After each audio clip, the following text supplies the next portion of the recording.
Welcome back to Amoeba Classes my dear students. आप देख रहे हैं अमीबा क्लासेस आपके अपने आसिफ सर के साथ। बच्चों, जैसा कि हमें पता था रिप्रोडक्शन सिस्टम हम पढ़ रहे थे और लास्ट लेक्चर में हमने मेंस्ट्रुअल साइकिल के बारे में काफी कुछ पढ़ा था। अगर आपने लास्ट लेक्चर अटेंड नहीं किया है so you can always check the links in the description.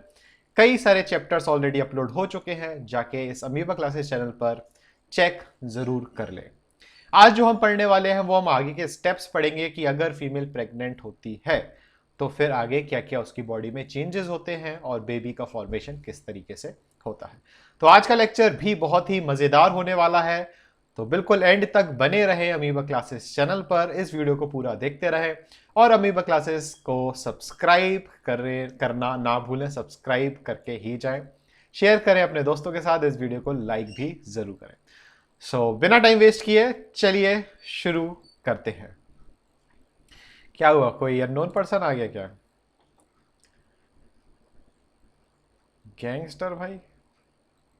चलो भाई गैंगस्टर भाई निकलो तुम। चलिए जी, दोबारा अगर एक गैंगस्टर भाई आता है तो मैं बताना, ठीक है जी? तो परमानेंटली उसको हटा दिया जाएगा, ठीक है? विकास दुबे की आत्मा आ गई है, ऐसा कुछ।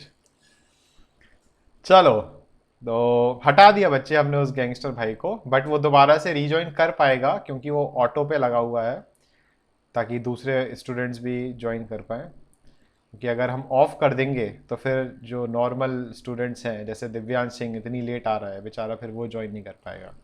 सो let me know in the comments अगर कोई अननोन आता है, so I will be removing him. Okay, बाकी अपने बैच में अच्छी बात यह है कि सभी अच्छे बच्चे हैं, कोई भी खुरापाती नहीं करता है। या तुम लोग खुरापाती कर करके बोर हो चुके हो तो अब लगता है यार हो गई खुरापाती, अब बस पढ़ लो, है ना, कितने और मजे लें अब ऑनलाइन क्लासेस के। तो तुम लोग भी बोर हो चुके हो, तो अब ओवरऑल जो रास्ता बचा वो है पढ़ाई का, तो अब हमें वही तो करना पड़ेगा। ठीक है जी, चलिए जी शुरू करते हैं। आ गई रिमझिम भी आ गई। हाँ, बहुत सीधे साधे बच्चे हो तुम लोग, तो दुनिया के सबसे शरीफ बच्चे। अमीबा क्लासेस में ही तो पढ़ते हैं पूरी दुनिया के सबसे शरीफ बच्चे। चलिए बच्चे, तो कल हमने काफ़ी कुछ बकवास पढ़ ली थी और आई होप ये जो भी कंटेंट लिखा हुआ है आपकी सेलिना बुक में, इस पूरे कंटेंट को आपने रीड किया होगा अच्छी तरीके से, और आई होप डाउट्स वगैरह नहीं होंगे। चलिए जी कैलकुलेशन करते हैं, अपने कैलकुलेटर रेडी रखना, हो सकता है ज़रूरत पड़े। ठीक है, तो देखते हैं कैलकुलेटर की ज़रूरत पड़ती है या नहीं पड़ती है। चलो यहाँ पर देखते हैं, ठीक है? फटाफट से बताते जाना, आंसर बताते जाना, ठीक है? और यहाँ पे सब बच्चे लेट क्यों आ रहे हैं, धीरे धीरे धीरे धीरे, मतलब क्यों क्यों तुम लोग टाइम पे क्यों नहीं आते हो? चलिए, तो जैसा कि हमने पढ़ा था बच्चे, आप लोग हमें जवाब देते जाना। जो रिप्रोडक्टिव एज होती है, रिप्रोडक्टिव एज किसकी? फीमेल की, वो कितने ईयर्स होती है? एवरेज, एवरेज कितने साल होता है रिप्रोडक्टिव पीरियड? 40 ईयर्स। ठीक है, 10 साल से 50 साल तक के बीच का कैलकुलेशन कर रहे हैं, तो डिफरेंस कितना आया?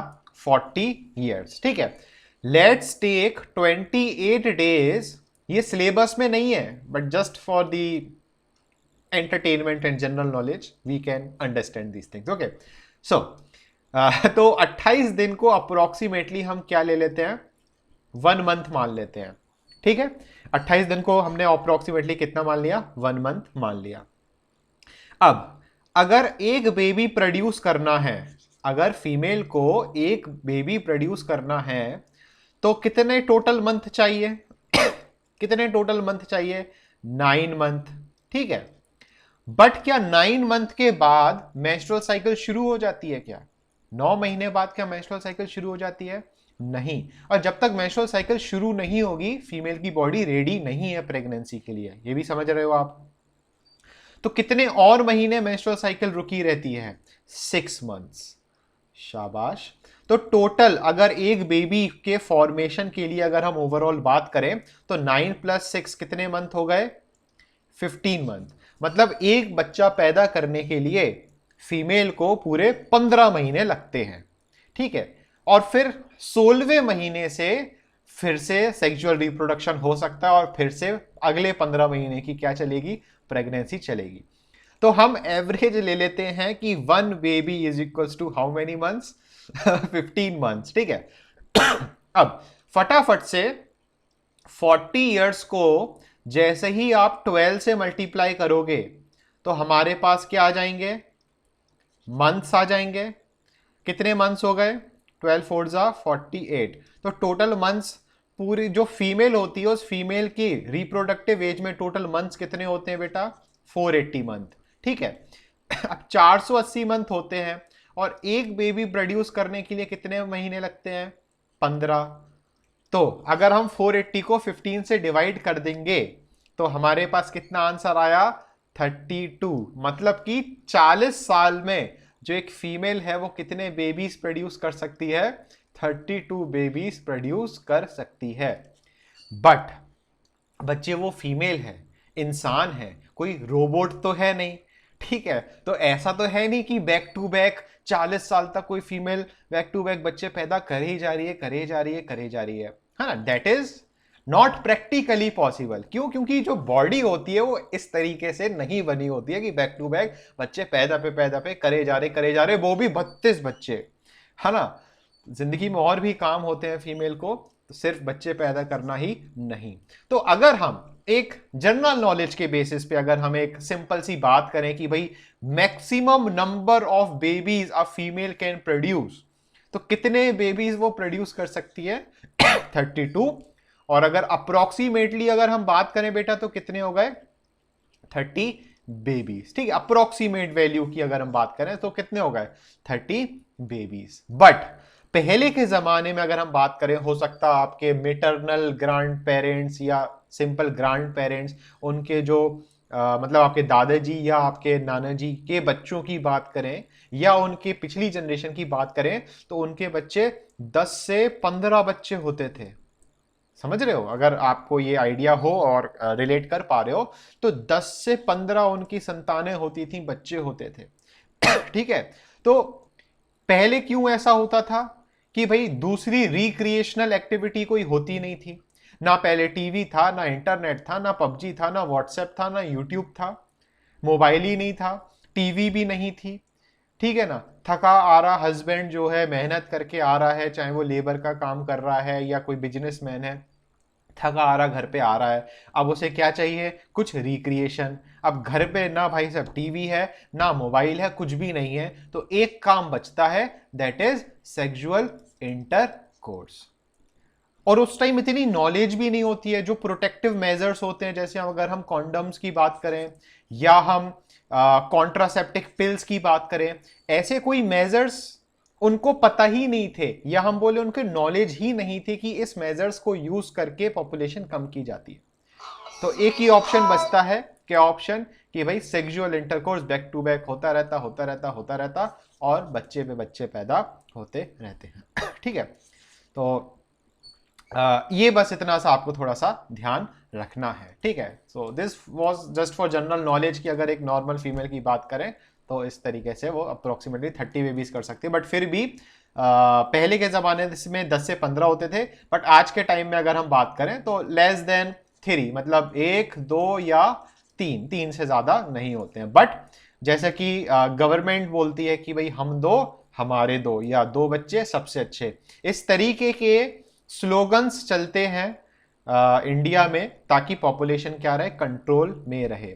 इस पॉपुलेशन के ऊपर पूरे एक चैप्टर था आपके सिलेबस में, जो कि इस साल हटा दिया गया है। बहुत ही शानदार चैप्टर था और बड़ा मजा आता था उसको एक्सप्लेन करने में भी, बट वो हटा दिया गया है, ठीक है। तो उसको आप लोग खुद से पढ़ लेना, उसमें काफी अच्छे अच्छे पॉइंट्स भी लिखे हुए हैं, बट अब वो कोई काम का नहीं है एग्जाम पॉइंट ऑफ व्यू से, ठीक है जी।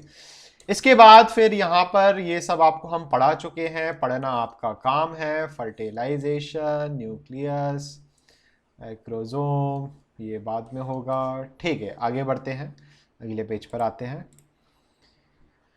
हाँ, चलो, अगर हम बच्चे स्ट्रक्चर ऑफ एग सेल की बात करें हाँ हाँ, वासेक्टोमी ट्यूबेक्टोमी है अभी, आई नो, आज ही सिलेबस में देखा, वो समझाएंगे, परेशान नहीं हो।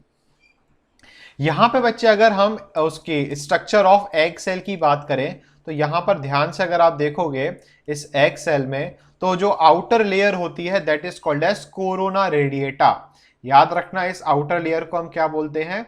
Corona radiata. ये हम आपको शायद एक्सप्लेन कर चुके हैं पहले ऑलरेडी, आई गेस, ऐसा कुछ पहले क्या पढ़ा चुके हैं? अच्छा, 12th को पढ़ाया होगा फिर, ठीक है। तो ये स्ट्रक्चर है किसका? ओवा का, जिसकी सबसे आउटर वाली लेयर जो होती है वो क्या है? Corona radiata. कोरोना वायरस नहीं है, कोरोना रेडिएटा है, ठीक है। कोरोना रेडिएटा के बाद बच्चे अगली लेयर जो आती है, ये जो लेयर आपको दिख रही है, that is called as zona pellucida. Layers के नाम याद रखना है। सबसे आउटर लेयर कौन सी? Corona radiata. उसके बाद कौन सी layer? Zona pellucida. Zona pellucida के बाद अगली लेयर, यहां बोले अगली स्पेस आती है, that is called as perivitelline space या पेरीविटेलाइन मेम्ब्रेन। और पेरीविटेलाइन मेम्ब्रेन के बाद लास्ट मेम्ब्रेन जो होती है that is called as plasma membrane. इस मेम्ब्रेन को हम क्या बोलेंगे? Plasma membrane. और इस प्लाज्मा मेम्ब्रेन के अंदर जो फ्लूइड होगा वो फ्लूइड कौन सा भरा होगा? साइटोप्लाज्म। और इस साइटोप्लाज्म के सेंटर में, या हम बोले साइटोप्लाज्म के अंदर एक क्या प्रेजेंट होगा? ये क्या हो गया? ये न्यूक्लियस, ठीक है। ये क्या प्रेजेंट है बच्चे? न्यूक्लियस। ये ओवम कौन बोल रहा है भाई साहब? ये ओवम का तो स्ट्रक्चर, पूरा स्ट्रक्चर ओवम का ही है, ठीक है ना। यहाँ लिखा है, इसका मतलब ये नहीं सेंटर में ओवम है, ये पूरा स्ट्रक्चर आप जो स्पर्म्स को हटा के बाद देख रहे हो that is full ovum only. Size की बात करें बच्चे तो जो ओवम होता है इसका बहुत ही ज्यादा साइज होता है। अप्रोक्सीमेटली अगर हम बात करें 0.25 मिलीमीटर इसका डायामीटर होता है ओवम का। और स्पर्म के साइज की बात करें सो आई गेस 0.05 मिलीमीटर इसकी लेंथ होती है, आई गेस, स्पर्म की। ओके, तो साइज का कंपैरिजन करें तो स्पर्म के कंपैरिजन में जो ओवम होता है उसका साइज बहुत ही ज्यादा क्या होता है? बड़ा होता है। और हमें जैसे कि पता है only one sperm फर्टिलाइजेज the egg. बाकी दूसरे जो स्पर्म है वो फर्टिलाइज नहीं कर पाते हैं जब फर्स्ट टाइम पहला स्पर्म फर्टिलाइजेशन कर लेता है। क्यों? क्योंकि कोरोना रेडिएटा के अलोंग क्या होती है? एक रिएक्शन होती है। उस रिएक्शन को कॉर्टिकल रिएक्शन बोलते हैं, सिलेबस में नहीं है वो। तो होता क्या है, उससे एक नई दीवार बनती है, या हम बोले ये जो प्लाज्मा मेम्ब्रेन होती है ये बाकी के स्पर्म्स के लिए इम्परमिएबल हो जाती है। जैसे इम्परमिएबल हो जाती है बाकी के स्पर्म एंटर नहीं कर पाते हैं। बट फिर भी अगर गलती से, एरर की वजह से एक से ज्यादा स्पर्म एंटर कर जाते हैं और फर्टिलाइजेशन कर लेते हैं, that condition is called polyspermy. This term is not in your syllabus but just for your general knowledge, this is called as polyspermy. Okay, now internet is not working. Very good. Okay, so we are back. जो YouTube पर देख रहे हैं, internet गायब हो गया था, so this is the recording which was paused. So let's come back to polyspermy. बच्चे polyspermy सुन लिया था आप लोग ने? क्या होता है polyspermy? नहीं सुना था? चलो अब सुनो। तो हम कहा थे कि भाई एक स्पर्म क्या करता है? Only one sperm फर्टिलाइजेज the egg. But अगर एक से ज्यादा स्पर्म फर्टिलाइज कर जाते हैं, just in case, that condition is called polyspermy, not in syllabus. Okay, तो अब आगे के क्वेश्चंस आएंगे, सर एक से ज्यादा करेंगे तो क्या होगा, तो क्या होगा? नहीं बता रहे, कुछ नहीं बता रहा तुम लोग को। बस इतना याद रखो कि एक से ज्यादा अगर फर्टिलाइज करेंगे तो आगे फिर कोई प्रोसेस नॉर्मली नहीं होगा, ना ही जो बेबी है, बेबी का कोई फॉर्मेशन ऐसा कुछ होगा, तो कुछ भी नहीं होने वाला है, ठीक है। तो आई होप ये आपको समझ में आ गया होगा। अब यहाँ पे बच्चे ये फर्टिलाइजेशन वगैरह दिखाया है कि किस तरीके से जो एग है उसमें स्पर्म की एंट्री हुई, ये स्पर्म अंदर एंटर किया, उसने अपना न्यूक्लियस यहाँ छोड़ दिया, इस दोनों न्यूक्लियस अपोजिट डायरेक्शन में गए, और यहाँ फर्टिलाइजेशन तो दिखाई नहीं रहे, ठीक है उसके, हाँ ये गए, ये दोनों न्यूक्लियस आए और फिर ये दोनों न्यूक्लियस पास में आए, और अल्टीमेटली इस वाले पॉइंट पर क्या हो जाएगा, फर्टिलाइजेशन। क्या हो जाएगा बेटा, फर्टिलाइजेशन, ठीक है ना। अरे सुन रहे हो तुम लोग कि नहीं, क्या फिर से इंटरनेट चला गया था क्या? आज ये चैप्टर खत्म नहीं होने वाला लगता। ठीक है जी, इसको हम क्या बोलेंगे, फर्टिलाइजेशन हम इसको बोलेंगे। यूट्यूब पर जाके ना देख लेना इतना पार्ट, ठीक है ना। टाइम भी बता दे रहे हैं हम तुम लोग को, 15 मिनट बाद, मतलब यूट्यूब पर जब डल जाए तो 15 मिनट तक स्किप करना और उसके बाद देख लेना, यही वाला पार्ट मिल जाएगा आफ्टर 15 मिनट्स, ठीक है। चलिए जी वापस आते हैं और आगे बढ़ते हैं। सर एक्ट यहाँ पे पता है जियो से मोबाइल में कनेक्टेड था तो तुम लोग के एरर आ रहा था, अब वाईफाई से हो गया, so now it is working absolutely fine. चलिए जी, आज आज मतलब आज गुस्सा सी आने लगी अब हमें, ये इंटरनेट ना पूरा मूड का, दिमाग का दही कर देता है। लैक्टोबैसिलस तो दूध का दही करता है, इंटरनेट नहीं चलता है तो दिमाग का दही हो जाता है। अब बच्चे आगे की कहानी सुनो कि अब आगे क्या होगा। अगर मेंस्ट्रुअल साइकिल हो रही है तो फर्टिलाइजेशन नहीं हो रहा है, हमें यह पता चल गया। बट अब अगर समझना, ये रहा ओवा, ये रहा ओवा, और ये रहा क्या, स्पर्म। जब स्पर्म और ओवा फर्टिलाइजेशन करते हैं तो क्या बनता है बेटा, जाइगोट बनता है। क्या बनेगा, जाइगोट। फटाफट से हमें यह बताओ कि फर्टिलाइजेशन का जो प्रोसेस है वो कौन सी लोकेशन में होता है, फटाफट से जवाब दें। Where does fertilisation take place. अरे दिव्यांग देव अग्निहोत्री क्या लिख रहे हो, ये यूट्रस में नहीं होता है फर्टिलाइजेशन, एंडोमेट्रियम। क्या क्या तुम लोग क्या क्या हो, 10 बार बताने के बाद भी एक भी सही आंसर नहीं मिल रहा हमें। फनल ऑफ, फनल भी नहीं, फनल भी नहीं, फनल भी नहीं। अनुराग पाल ने वजाइना लिख रहा है, ओ भैया। प्रखर गुप्ता ने अब एकदम एग्जैक्ट सही आंसर दिया, फेलोपियन ट्यूब। मुकुल ने भी सही आंसर दिया था, फेलोपियन ट्यूब। बट यहां पे फेलोपियन ट्यूब के कौन से वाले पार्ट में, फूला फूला पार्ट, जिसको क्या बोलते हैं हम, एम्पुला, ठीक है ना। तो यहां पे बच्चे ये ध्यान दो, ये ऐसी गड़बड़ नहीं करनी एग्जाम में। फर्टिलाइजेशन मतलब वजाइना में नहीं होता है, स्पर्म फिर तैर के यूट्रस तक क्यों जाएंगे जब वजाइना में होता होगा। तो गलती से मिस्टेक, ऐसी मिस्टेक नहीं, मतलब ऐसी मिस्टेक नहीं करनी चाहिए बेटा, बहुत गुस्सा आ जाती है जब आप ये बच्चों एलकेजी वाली मिस्टेक करना शुरू करते हो।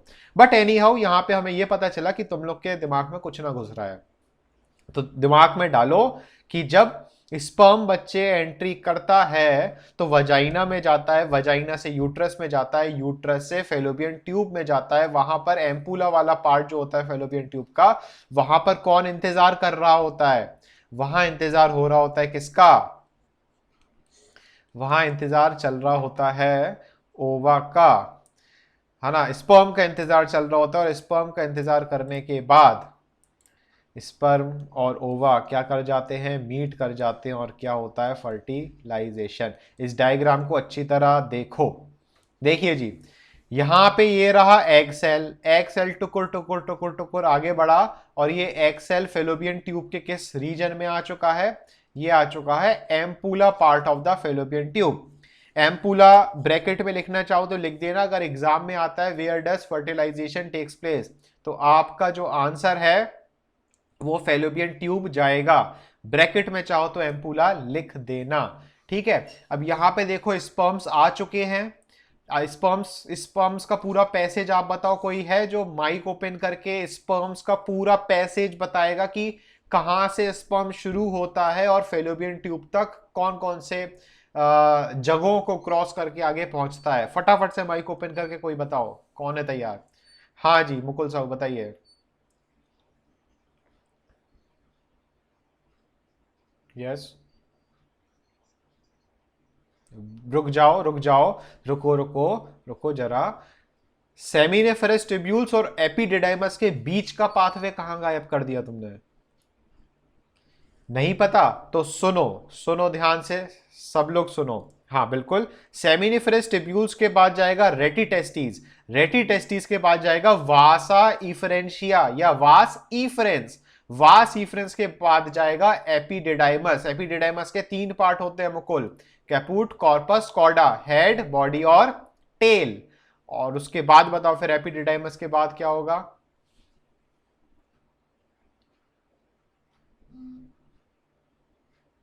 मुकुल साहू आवाज नहीं आ रही है तुम्हारी। और कोई है जो बताएगा कि इंटरनेट फिर से चला गया? माइक ऑफ है उसका। अरे तो चिराग माइक ओपन करके बताओ बच्चे, इतना लंबा आंसर तुम लोग टाइप करके टाइम वेस्ट क्यों कर रहे हो? हाँ जी, स्पर्म डक्ट, स्पर्म डक्ट के बाद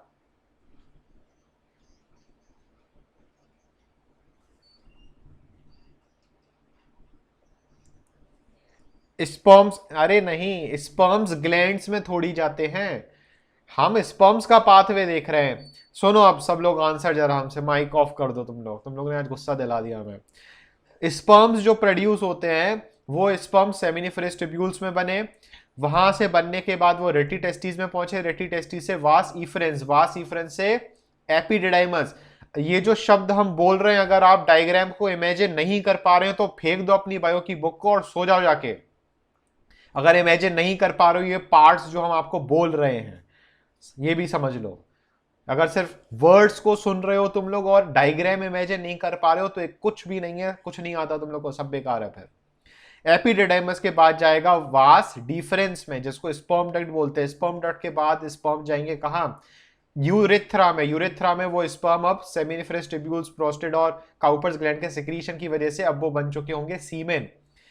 ठीक है, तो ये सीमन यूरेथ्रा में पहुंचा, यूरेथ्रा से पीनेस एरिया में पहुंचा, पीनेस से सेक्सुअल इंटरकोर्स हुआ तो ये स्पर्म्स वजाइना में पहुंचे, वजाइना में टुकुर टुकुर टहरते टहरते कहां पहुंचे? सर्वेक्स, सर्वेक्स से यूट्रस, यूट्रस से तब जाके पहुंचेंगे फेलोपियन ट्यूब में। अब स्क्रीन पर देखो ध्यान से, फेलोपियन ट्यूब में ये स्पर्म पहुंचने के बाद कहां पर आ गए हैं? ओवा के पास आ गए हैं, ठीक है ना, ओवा के पास आ चुके हैं। और अब ये स्पर्म और ये ओवा आपस में क्या करेंगे बच्चे? फर्टिलाइजेशन। और फर्टिलाइजेशन के बाद क्या होगा? फर्टिलाइजेशन के बाद बनेगा क्या? जायगोट। कौन सा सेल बनेगा बच्चे? जायगोट। अब इस जायगोट में माइटोसिस डिवीजन होती जाएगी, तो ये जो एक सेल है जाइगोट का, अब ये दो सेल बन जाएंगे, दो से चार बन जाएंगे। तो यहां पे जैसे ये जाइगोट बन गया, जाइगोट से ये दो सेल बने, दो से चार सेल बने, चार से आठ सेल बने। इस आठ सेल वाले स्टेज को हम बोलते हैं मोरूला। सुन लो ध्यान से, इस आठ सेल वाले स्टेज को क्या बोलते हैं बेटा? मोरूला। फिर ये देखो, जैसे जैसे स्टेजेस बढ़ती जा रही हैं, ये जो मोरूला है वो भी धीरे धीरे आगे की तरफ बढ़ता जा रहा है। फिर 8 सेल स्टेज से कितनी बनेंगी? 8 सेल से बनेंगी कितनी? अरे मैथ्स आती है तुम लोग को कि नहीं? हमें भी आती है। 8 से 16, 16 से 32 और फिर 32 से अल्टीमेटली कितने सेल स्टेज बनेंगे? 64 सेल स्टेज। ये 64 सेल स्टेज को क्या बोल रहे हैं? ब्लास्टोसिस्ट, या इसको हम ब्लास्टुला भी बोल सकते हैं, या इसको हम एम्ब्रियो भी बोल सकते हैं। और फिर ये एम्ब्रियो कौन सी दीवार से चिपक गया बच्चे? ये कौन सी वॉल है जिससे एम्ब्रियो चिपक चुका है? This is endometrium, and the attachment of the embryo to the wall of the endometrium is called as implantation. इसको क्या बोलेंगे बेटा? इम्प्लांटेशन। और क्या हो चुका है ये? इम्प्लांटेशन। अब याद करो, जब ओव्यूलेशन हुआ था, ओव्यूलेशन मेंस्ट्रुअल साइकिल के कौन से डे पर हुआ था? ओव्यूलेशन 14th डे पर हुआ था। और इम्प्लांटेशन कौन से डे पर होता है? इम्प्लांटेशन कौन से डे पर होता है? जल्दी से बताओ। 21, बहुत बढ़िया मुकुल साहू, 21st डे। तो आप ये समझो जो मेंस्ट्रुअल साइकिल चल रही होती है 14 दिन से लेके 21 दिन तक कितना सारा ये प्रोसेस हो जाता है इस तरीके से, तब जाके पूरे कितने दिन लगे ओव्यूलेशन से लेके इम्प्लांटेशन तक, कितने दिन लगे बेटा, 7 दिन लगे। और इन 7 दिनों में प्रोजेस्टेरॉन का लेवल बहुत हाई रहता है ताकि एंडोमेट्रियम बहुत अच्छी तरीके से क्या रहे, बनी रहे। समझ रहे हो, अच्छी तरह बनी रहे। यहां पे मुकुल साहू का एक डाउट आया, सर ये क्लीवेज क्या होता है? बच्चे जैसे ये एक सेल है, ठीक है, ये सिंगल सेल है, इसको समझना, सिलेबस में नहीं है बट फिर भी थोड़ा सा बता रहे हैं। ये सेल जब माइटोसिस करता है तो होता क्या है, सबसे पहले क्या होगा, न्यूक्लियस डिवाइड करेंगे, कैरियोकाइनेसिस होगा। तो कितने न्यूक्लियस हो गए बेटा, 2 न्यूक्लियस हो गए, ठीक है। अब क्लीवेज क्या होता है, क्लीवेज में सेल, अब साइटोकाइनेसिस होगा, तो cleavage is the division of the cell. इस तरीके से ये जो सेल हैं वो क्या करेंगे, डिवाइड करेंगे। और जब साइटोप्लाज्म भी डिवाइड होगा तो अब ध्यान से देखो, अब कितने सेल हो गए, 2 सेल हो गए, ठीक है। अब इसके बाद क्या, ये क्या हो गया, first cleavage, 2 cell, 2 cell stage. अब 2 सेल के बाद कितने सेल बनना है, 4 सेल बनना है, मतलब कि सेकंड क्लीवेज। तो यहां पर अब क्या होगा, ये जो न्यूक्लियस थे बच्चे, न्यूक्लियस डिवाइड कर जाएंगे तो 2 न्यूक्लियस यहां हो जाएंगे, 2 न्यूक्लियस यहां हो जाएंगे, कैरियोकाइनेसिस। अब कैरियोकाइनेसिस के बाद क्या होगा, साइटोकाइनेसिस। तो होगा क्या, ये वाला सेल कुछ इस तरीके से करेगा, ये वाला सेल, सेल वॉल कुछ सेल मेम्ब्रेन इस तरीके से बनाएगा, ऐसे ये होगा और ऐसे ही ये होगा। तो यहां पे अगर हम बात करें तो अगर आप ध्यान से देख पा रहे हो तो बच्चे अब कितने सेल बन चुके हैं, ध्यान से देखो, 4। So this is basically what, cleavage. Cleavage क्या होता है, डिविजन्स को हम बोलते हैं क्या, क्लीवेज। तो 4 से 8, 8 से 16, 16 से 32, 32 से 64। और जैसे ही 64 सेल तक क्लीवेज होता जाएगा, अल्टीमेटली क्या होगा, अरे कहां चला गया डायग्राम, अल्टीमेटली क्या हो जाएगा, इम्प्लांटेशन। समझे बालकों? तो इस तरीके से इम्प्लांटेशन कहां होता है, यूट्रस में। बच्चे रिप्रोडक्टिव सिस्टम से सिंपल चैप्टर पूरी बायोलॉजी में कोई नहीं है, और इससे मतलब, और इस चैप्टर में कंसेप्चुअल इससे ज्यादा कोई चैप्टर पूरी बायोलॉजी में नहीं है, ये समझ लो। सिंपल और कंसेप्चुअल अगर समझ पा रहे हो इस चैप्टर को तो मजा आएगा पढ़ने में। और समझ में नहीं आ रहा है कि यार ये इम्प्लांटेशन क्या होता है, फर्टिलाइजेशन क्या होता है, एम्ब्रियो क्या होता है, ब्लास्टुला क्या होता है, ये टर्म्स अगर आपको अभी भी क्लियर नहीं है तो एकदम डब्बा हो जाएगा चैप्टर, ये भी ध्यान रख लेना, ठीक है जी। तो यहां तक क्या हो गया बच्चे, इम्प्लांटेशन हो गया है। अब इम्प्लांटेशन करने के लिए एंडोमेट्रियम जरूरी है, और एंडोमेट्रियम को अच्छी तरह बनने के लिए कौन सा हार्मोन जरूरी है, आंसर बोलो। एंडोमेट्रियम को अच्छी तरह बनने के लिए प्रोजेस्टेरॉन। और फटाफट से बताओ प्रोजेस्टेरॉन कहां से बनता है, कौन सा स्ट्रक्चर है जो प्रोजेस्टेरॉन का फॉर्मेशन करता है, कौन सा स्ट्रक्चर प्रोजेस्टेरॉन का फॉर्मेशन करेगा, corpus luteum. Corpus luteum progesterone secrete करेगा, और इस प्रोजेस्टेरॉन की वजह से क्या होगा, इस एंडोमेट्रियम का डेवलपमेंट चलता रहेगा, प्रोजेस्टेरॉन की वजह से होता रहेगा, येलो कलर का होता है, ठीक है। तो ये तो हो गया क्या, इम्प्लांटेशन। ठीक, इसके बाद फिर अगर हम बात करें अब क्या होगा, वही होगा जो मंजूर है खुदा होगा। अरे यार ये आज आज तुम लोग के ऊपर बहुत गुस्सा आ रही है हमें। अब बच्चे देखो, ये जो ब्लास्टुला बनता है ना, ये ब्लास्टुला 2 पार्ट्स में डिवाइड होता है। एक होता है सेलुलर स्ट्रक्चर जो पेरीफेरी पर होता है, यहां पर कई सारे सेल्स होते हैं, और एक स्ट्रक्चर होता है यहां पे इस जगह कुछ इस तरीके से, ठीक है। बाकी यहां पर एक फ्लूइड की कैविटी होती है, ठीक है, डिटेल में 12th क्लास में आता है ये सब। अब ये जो आउटर लेयर होती है ना ब्लास्टुला की, इसको हम बोलते हैं ट्रोफोब्लास्ट। क्या बोलते हैं इसको हम, ट्रोफोब्लास्ट, ठीक है। ये ट्रोफोब्लास्ट क्या करती है, ये फॉर्मेशन करती है एक्स्ट्रा एम्ब्रियोनिक मेम्ब्रेन्स का। किसका फॉर्मेशन करती है बेटा, ये एक्स्ट्रा एम्ब्रियोनिक मेम्ब्रेन। अब एक्स्ट्रा एम्ब्रियोनिक मेम्ब्रेन कितनी होती हैं? 4 मेम्ब्रेन होती हैं। सबसे पहली होती है एमनियन, दूसरी होती है कोरियन, तीसरी होती है एलेंटॉइस। सरिता अग्रवाल में एलेंटॉइस की स्पेलिंग गलत है, पहले बता दिया हमने अगर सरिता से पढ़ रहे हो तो। और चौथी होती है योक्सैक। तो ये 4 लेयर्स बनाता है कौन? ट्रोफोब्लास्ट। अगर आप इस डायग्राम में ध्यान से देखोगे, अगर इसको हम एकदम जूम करके आपको थोड़ा सा दिखाएं ट्रोफोब्लास्ट का स्ट्रक्चर जो है, तो बच्चे ये जो आपको बाहर ये जो सेल्स दिखाई दे रहे हैं ना इस तरीके से, ये वाले जहां पे हमने ब्लू कलर किया है, अभी ब्लू कलर हटाएंगे तो वहां पे आपको पिंक पिंक कलर दिखेगा। ठीक है, ये वाली लेयर कौन सी हो गई? ये कौन सी हो गई? ट्रोफोब्लास्ट। और फिर ये बाकी के जो सेल्स होते हैं वो सेल्स इस तरीके से ये आगे की तरफ क्या बनाते हैं? प्लेसेंटा का फॉर्मेशन करते हैं। तो अभी हमें पढ़ना है कि ये ट्रोफोप्लास्ट का काम क्या है, इसको समझते हैं। डायग्राम भी नहीं बने होते इस बुक में, अलग ही लेवल का नौटंकी है। चलिए, तो अब बच्चे ध्यान से समझो।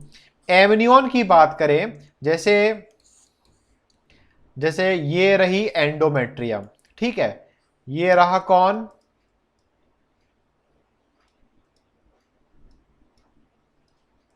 ये कहा रहा कौन? बेबी। ठीक है, बेबी क्या होता है? एक लेयर से प्रोटेक्टेड होता है। किससे प्रोटेक्टेड होता है? एक लेयर से प्रोटेक्टेड होता है। This layer is called amnion. इस लेयर को बेटा हम क्या बोलेंगे? एमनियन। ठीक है, फिर से सुन लो, फिर से सुन लो, शायद इंटरनेट गड़बड़ हो गया था यहां पे तुम लोग के लिए। तो ये ब्लू कलर से जो हमने मार्क किया, ये हमने मार्क किया एंडोमेट्रियम। ठीक है, यूट्रस के अंदर बेबी बन रहा है, तो बेबी क्या करता है? अपने अराउंड एक लेयर, मतलब बेबी नहीं, नेचुरल तरीके से लेयर बनती है, that is called as amnion. So amnion is the first protective layer. इस एमनियन के अंदर जो कैविटी होती है जिसके अंदर वो बेबी होता है, that is called as amniotic. Amniotic cavity. इस कैविटी को क्या बोलते हैं बेटा? Amniotic cavity. और इस कैविटी के अंदर जो फ्लूइड भरा होता है उसको हम क्या बोलेंगे? Amniotic fluid. ठीक है, एमनियोटिक फ्लूइड का वही काम है जो हमारी बॉडी में सेरिब्रो स्पाइनल फ्लूइड का काम होता है। क्या होगा? इमेजिन करो एक बलून है, बलून के अंदर पानी, और उस पानी के अंदर, या हम बोले उस बलून के अंदर एक बल्ब है। तो आपको क्या इमेजिन करना है कि वो बलून की जो मेम्ब्रेन है, बलून की जो मेम्ब्रेन है वो एमनियन हो गई, उसके अंदर जो पानी भरा हुआ है वो एमनियोटिक फ्लूइड हो गया, और उसके अंदर जो बल्ब पड़ा हुआ है वो बेबी हो गया। तो एक तरीके से हमें बल्ब को प्रोटेक्शन देना है, तो प्रोटेक्शन का काम किसका हो जाएगा? एमनियोटिक फ्लूइड का काम हो जाएगा। Amniotic fluid protects the baby, it act as a shock absorber, it protects the baby from any mechanical injury और मैकेनिकल शॉक। साथ ही साथ ये एमनियोटिक फ्लूइड जो होगा बेबी को थोड़े बहुत न्यूट्रिशन भी, इनिशियल स्टेज में न्यूट्रिशन भी प्रोवाइड करेगा।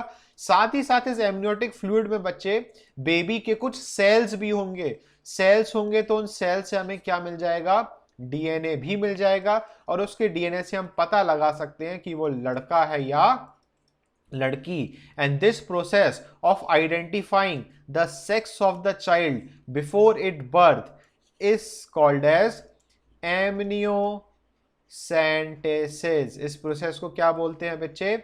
एमनियोसेंटेसिस। अब एमनियोसेंटेसिस का काम सिर्फ सेक्स ऑफ द चाइल्ड पता लगाना नहीं होता है। अगर इस बेबी को कोई जेनेटिक बीमारी है या होने वाली है तो उसके डीएनए के थ्रू हम कई सारी चीजें पता लगा सकते हैं। बट होने क्या लगा, कई सारे जो डॉक्टर्स हैं या जो इंडियन लोग हैं वो पता लगाना चाहते हैं कि भाई लड़का है या लड़की है। और इंडिया में अनएजुकेटेड लोग तो आप जानते ही हो कि भाई उनकी मेंटेलिटी ये है कि जितने ज्यादा लड़के उतनी ज्यादा घर में इनकम और उतना ज्यादा पैसा। ठीक है, तो प्रॉब्लम क्या जनरेट हुई कि पहले ही पता चल गया कि भाई फीमेल है तो वो फीमेल को अबॉर्ट कर दिया जाता था, मार दिया जाता था। इसलिए गवर्नमेंट ने इस टेक्निक पर क्या लगा दी? बैन लगा दी कि भाई इसका मिसयूज ना हो, इलीगल तरीके से मिसयूज ना हो। ठीक है, तो इस टेक्निक पर क्या लग गया? बैन लग गया। तो अब डॉक्टर्स के पास स्ट्रिक्ट इंस्ट्रक्शंस होते हैं कि सेक्स ऑफ द चाइल्ड को लीक नहीं किया जाए। अल्ट्रासाउंड भी एक टेक्निक होती है, आपने फिजिक्स के साउंड चैप्टर में पढ़ा होगा। ये जो अल्ट्रासाउंड टेक्निक होती है, अल्ट्रासाउंड से भी पता लगाया जा सकता है कि लड़का है या लड़की, बट डॉक्टर को तो पता चल जाता है बॉय है या गर्ल है, बट पेशेंट को नहीं परमिशन होती है बताने की कि उसको बताया जाए। ठीक है, अगली लेयर जो आती है बच्चे, इसके बाद अगली लेयर कौन सी आती है? कोरियन। कोरियन क्या होती है? कोरियन इसके अराउंड लगी हुई होती है, और कोरियन एंडोमेट्रियम की तरफ इस तरीके से फिंगर लाइक प्रोजेक्शंस बना लेती है। ये कोरियन के फिंगर लाइक प्रोजेक्शंस को हम बोलते हैं कोरियोनिक विलाय। तो देखो एक और फिंगर लाइक प्रोजेक्शंस यहां आ गया। ठीक है, तो chorionic विलाय is the finger like projections, और ये फिंगर लाइक प्रोजेक्शंस किसके अंदर एम्बेडेड हो जाते हैं? ये एम्बेडेड हो जाते हैं किसके अंदर बेटा? एंडोमेट्रियम के अंदर एम्बेडेड हो जाते हैं। फिर उसी के साथ साथ तीसरी लेयर आती है कौन सी? एलेंटॉइज। और ये एलेंटॉइज बेबी के, समझना, ये एलेंटॉइज बेबी के नेवल एरिया से निकलती है, और ये कुछ इस तरीके से इस कोरियोनिक विलाई के अंदर एम्बेड हो जाती है और एंडोमेट्रियम तक पहुंच जाती है। फिर लास्ट लेयर आती है योक सैक।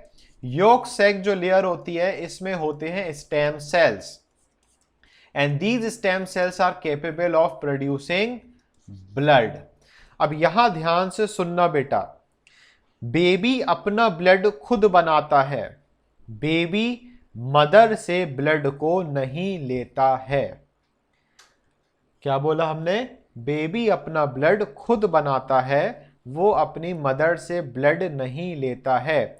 अगर ऐसा हो गया तो बताओ कौन सी बीमारी हो सकती है? सर्कुलेटरी सिस्टम में हमने आपको पढ़ाया था कि अगर मदर का ब्लड और बेबी का ब्लड मिक्स कर गया तो कौन सी बीमारी हो सकती है जिसमें RH की इनकॉम्पेटिबिलिटी हो जाती है? What does that disease is called? What does that disease called? क्या बोलते हैं उसको? हाँ, पलटो पेज जल्दी बुक में, देख के बताओ जरा, हम नहीं बताएंगे, हम तो तुम्ही से आंसर सुनना चाहिए। कितना याद है तुम लोग को, कितनी पढ़ाई कर रहे हो? Shreya Srivastava, can you help it out? इन लोग को तो पढ़ना नहीं है, सब अनपढ़ रखे हैं। श्रेया श्रीवास्तव से ही उम्मीद है। देखते हैं श्रेया श्रीवास्तव है भी कि चली गई श्रेया? नहीं, श्रेया है तो। Sir your voice is not coming. अरे यार, ये इंटरनेट का अलग नौटंकी है आज। हेलो हेलो हेलो, हाँ आ गई आवाज? चलो, तो यहाँ पे कमेंट्स सारे गायब हो गए। आ गई आ गई आ गई, अरे आवाज आ गई तो आंसर तो बोलो। आंसर हो गई नहीं जब क्वेश्चन ही नहीं सुना है ना? क्वेश्चन ही नहीं सुना तो आंसर कहां से बताओगे? क्वेश्चन ये है कि योक सैक जो होता है, योक सैक के पास होता है स्टेम सेल्स, और स्टेम सेल्स बनाते हैं ब्लड।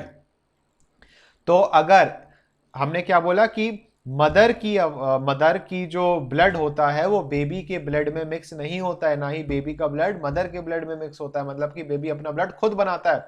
बट अगर गलती से बेबी का ब्लड मदर के ब्लड में मिक्स हो जाता है तो कौन सी बीमारी होने के चांसेस हैं?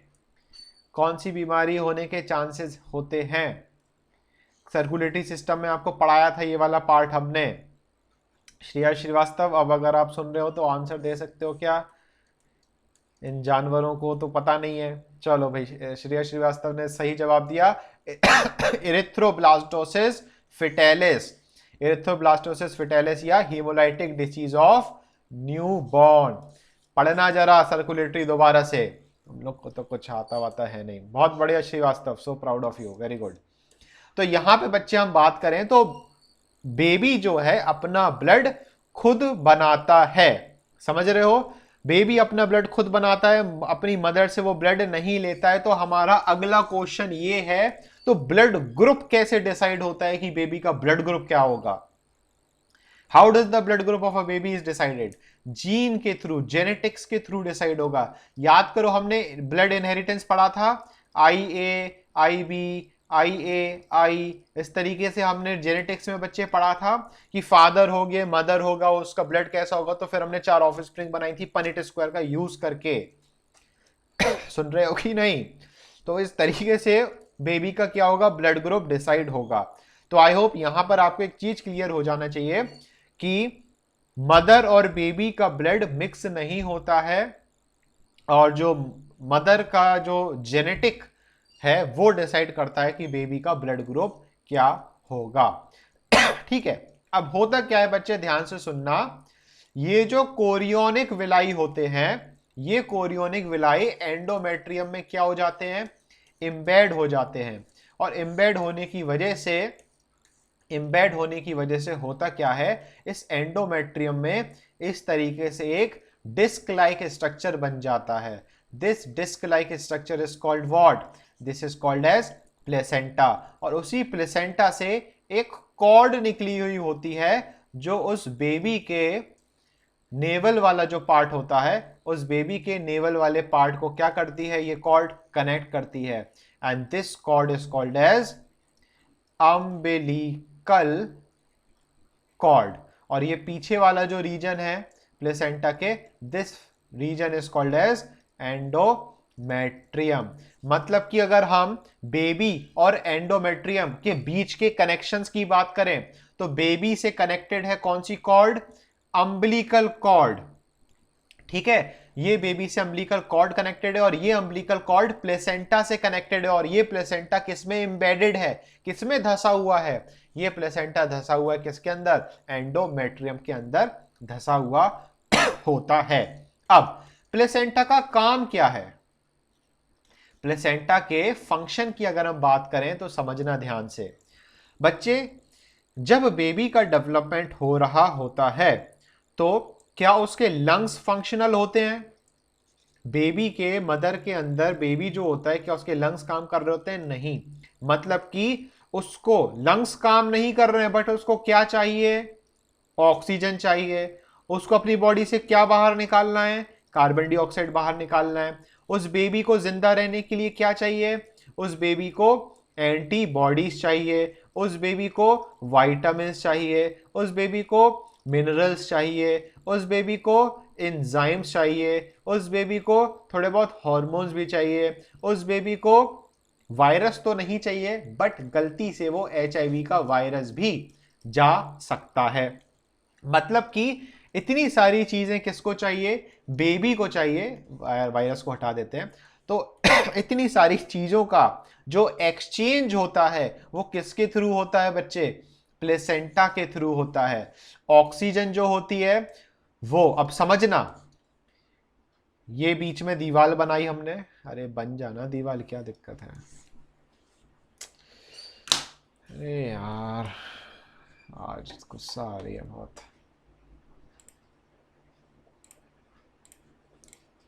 चलिए यहां दीवार देख लो।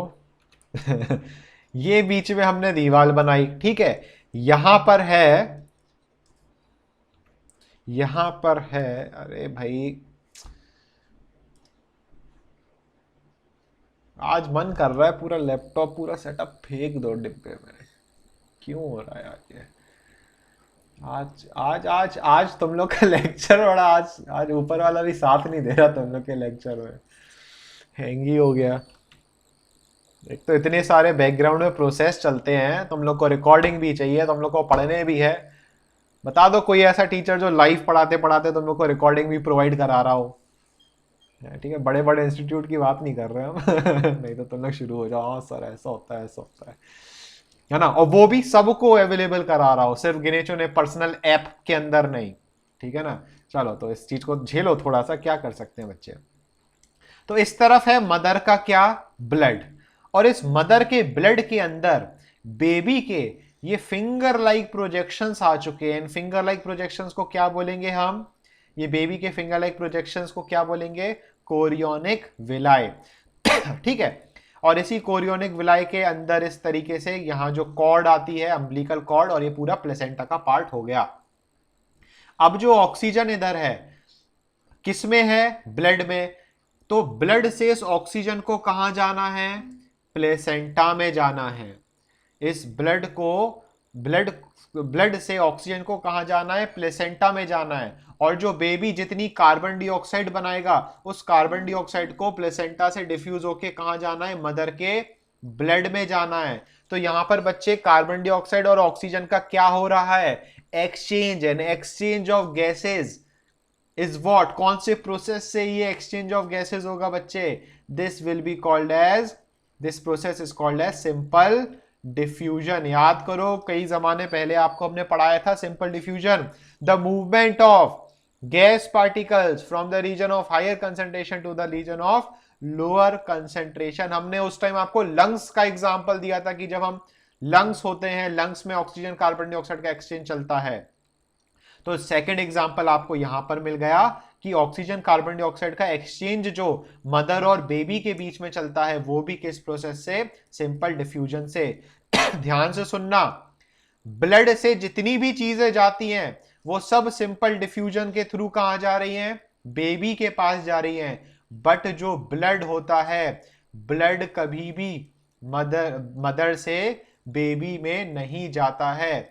एक सीधी सी लाइन है, there is no blending of blood between mother and baby.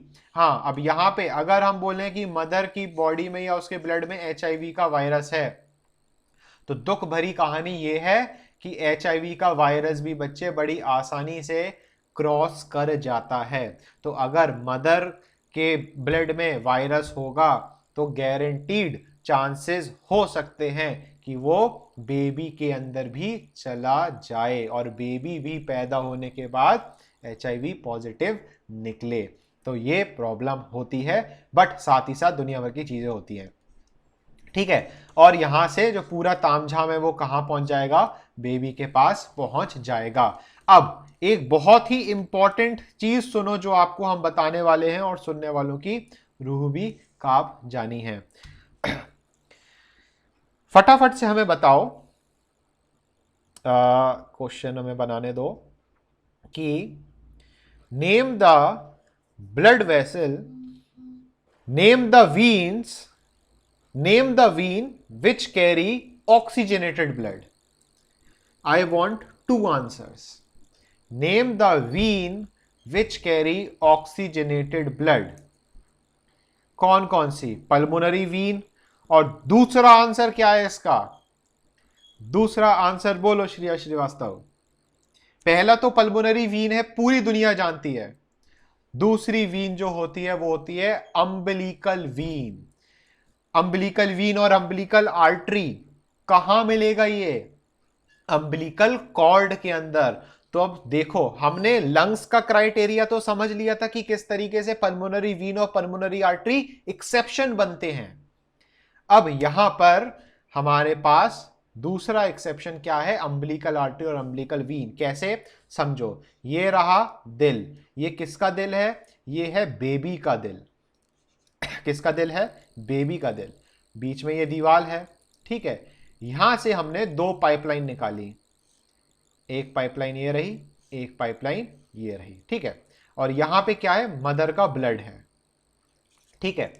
हमें फटाफट से बताओ, यहां से बेबी के हार्ट से जो ये वाली ब्लड वेसल हमने निकाली है, इसका नाम बोलो जल्दी से। बेबी के हार्ट से जो ये वाली ब्लड वेसल निकाली है, इसका नाम क्या है? आयोर्टा। और आयोर्टा जो है वो ब्लड को लेके पूरी बेबी की बॉडी में सर्कुलेट करेगा ब्लड को। समझ पा रहे हो?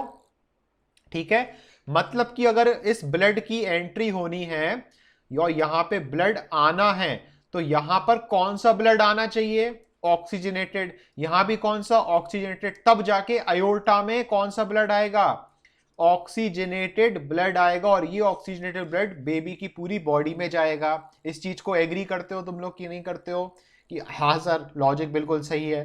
अब ये जो the blood vessel which bring the blood towards the heart, ऐसी ब्लड वेसल जो ब्लड को टूवर्ड्स द हार्ट लेके आती है, वो आर्टरी होती है कि वीन होती है? नाम बोलो जल्दी से। वो क्या होती है? वीन होती है। तो इस वीन को हमने इस वाली कॉर्ड से क्या कर दिया? कनेक्ट कर दिया। तो अब ये जो वीन है बच्चे, ये वीन कौन सी वीन बन गई? Umbilical vein. कौन सी वीन बन गई? Umbilical vein. और अम्बिलिकल वीन से कौन एंट्री किया? ऑक्सीजन। ये ऑक्सीजन अम्बिलिकल वीन से एंट्री किया करते करते बेबी के हार्ट में पहुंचा, फिर लोअर चैम्बर में पहुंचा, फिर ऑक्सीजनेटेड ब्लड अयोटा में पहुंचा। ठीक है, पूरा जो सारा ब्लड है वो वापस आया, यहां पर वापस आया, कार्बन डाइऑक्साइड यहां आई, उसके बाद ट्रिपल चैम्बर से, ट्राइकस्पिड चैम्बर से यहां पर आई कार्बन डाइऑक्साइड। अब यहां से समझना ध्यान से, यहां से वो ब्लड वेसल निकल के कहां जाती है? सुनो ध्यान से, यहां से ब्लड वेसल निकल के नॉर्मल केसेस में जाती कहां है? अरे ये वाली ब्लड वेसल जो पल्मोनरी आर्टरी है वो जाती कहां है? लंग्स में जाती है। बट अभी क्या इस बच्चे के जो पैदा भी नहीं हुआ, इसके क्या लंग्स फंक्शनल हैं? क्या लंग्स काम कर रहे हैं? नहीं। तो ये लंग्स काम नहीं कर रहे हैं, तो ये ब्लड वेसल बच्चे कहां चली जाएगी? ये इस वाले ब्लड वेसल से जुड़ जाएगी। और यहां पे कार्बन डाइऑक्साइड है, यहां कार्बन डाइऑक्साइड, तो बाहर कौन सी निकली? Carbon dioxide. और ध्यान से देखो, ये कार्बन डाइऑक्साइड, ये जो ये जो ब्लड वेसल निकली वो हार्ट से ब्लड को अवे लेके जा रही है। So because this blood vessel is taking the blood away from the heart, तो ये कौन सी हो गई? आर्टरी। और इसका नाम क्या हो गया? Umbilical artery. और ध्यान से देखो, ये अम्बिलिकल आर्टरी कौन सा ब्लड कैरी कर रही है? Deoxygenated blood. तो हमारे पास दो एक्सेप्शंस हैं। ऐसी आर्टरी जो डीऑक्सीजनेटेड ब्लड कैरी करती है, कौन कौन सी? पल्मोनरी आर्टरी और अम्बिलिकल आर्टरी। ऐसी वीन जो ऑक्सीजनेटेड ब्लड कैरी करती है, पल्मोनरी वीन और अम्बिलिकल वीन। अरे जानवरों, जाहिलों, समझे तुम लोग कि नहीं समझे? समझ में आया तुम लोग को जो समझाया अभी अभी? ठीक है ना, बहुत बढ़िया, शाबाश। तो ये पूरी कहानी पढ़ लेना इसकी, जो इस पेज पे दी है, सब कुछ हमने आपको बता दिया है। और ये पूरा इसमें ये डायग्राम बना हुआ है कि किस तरीके से ट्रांसफर होगा। तो इसको हमने आपको आसान भाषा में एक्सप्लेन कर दिया है, समझ लेना अपने हिसाब से। ये देखो आर्टरी बनी हुई है और यहाँ पे डीऑक्सीजनेटेड ब्लड शो है, और ये वीन बनी हुई है और यहाँ पर ऑक्सीजनेटेड ब्लड शो है। ठीक है, चलो, तो ये बहुत अच्छी तरीके से पढ़ लेना। फंक्शंस ऑफ प्लेसेंटा एग्जाम में आते हैं। कल हम चैप्टर को समाप्त करेंगे और आगे का फिर देखेंगे। ठीक है जी। तो बच्चों, प्यारे प्यारे बच्चों, YouTube वाले बच्चों, अगर आप अभी तक ये लेक्चर देख रहे, वैसे उम्मीद नहीं है कोई यहाँ तक आप पहुंच भी पाया होगा बट अगर फिर भी गलती से आप यहाँ तक आ गए हैं तो आई होप आपको काफी मजा आया होगा पढ़ने में। चैनल को सब्सक्राइब करके जरूर जाएं, लाइक जरूर करें और इस वीडियो को अपने फ्रेंड्स के साथ शेयर जरूर करें। तब तक के लिए आसिफ सर का आपको टाटा बाय बाय।